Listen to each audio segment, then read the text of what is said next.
गंगा, पतित पावनी माँ गंगा। नमस्कार दोस्तों, मैं सुलेन स्वागत करता हूँ अपने चैनल शिव शक्ति में। दोस्तों, आज हम अपने वीडियो के माध्यम से गंगा नदी की विस्तृत जानकारी देंगे। वीडियो शुरू करने से पहले आप सभी को हर हर गंगे।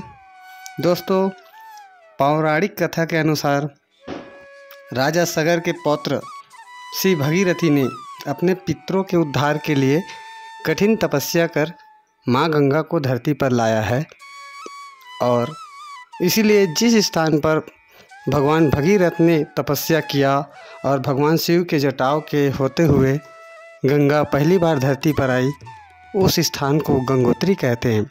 लेकिन दोस्तों, यहाँ पर गंगा मैया को भगीरथी के नाम से जाना जाता है और भगीरथी का उद्गम स्थल गंगोत्री ग्लेशियर के गौमुख नामक स्थान से है।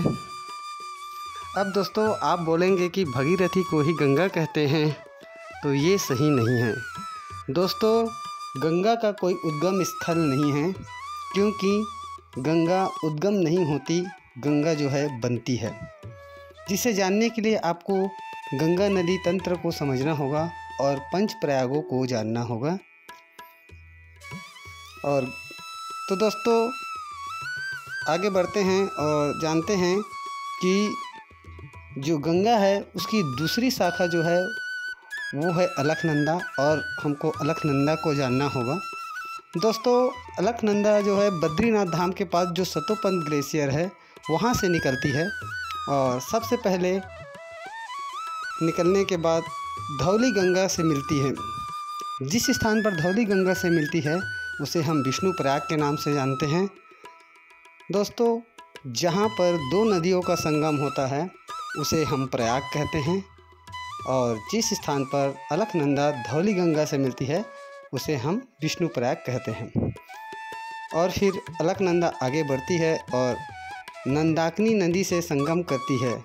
यह अलकनंदा का दूसरा संगम है और इस स्थान को नंद प्रयाग कहते हैं। फिर दोस्तों, अलकनंदा और आगे बढ़ती है और आगे जाकर यह पिंडर नदी के साथ संगम करती है और इस स्थान को कर्ण प्रयाग कहते हैं। और यह जो है अलकनंदा का तीसरा संगम है। फिर दोस्तों, अलकनंदा आगे बढ़ती हुई आती है और केदारनाथ से आने वाली जो मंदाकिनी नदी है उसके साथ संगम करती है, जिसे हम रुद्र प्रयाग कहते हैं, और यह चौथा सप्त प्रयाग है।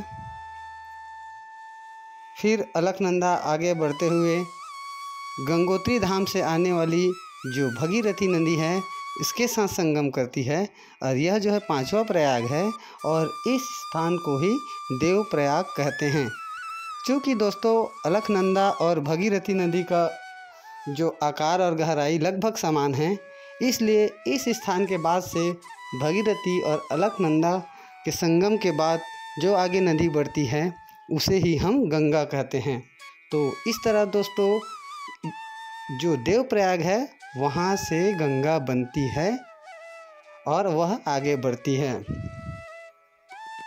दोस्तों, अब गंगा जो है पहाड़ों से होते हुए योग नगरी ऋषिकेश आती है और फिर हरिद्वार पहुंचकर गंगा जो है मैदानी भाग में बहना शुरू करती है। दोस्तों, आपको हमारा यह वीडियो पसंद आया होगा तो वीडियो को लाइक कर देंगे। चैनल पे नए हैं तो चैनल को सब्सक्राइब कर देंगे। तो मिलते हैं आगे नए वीडियो पर। तब तक के लिए जय हिंद, जय छत्तीसगढ़।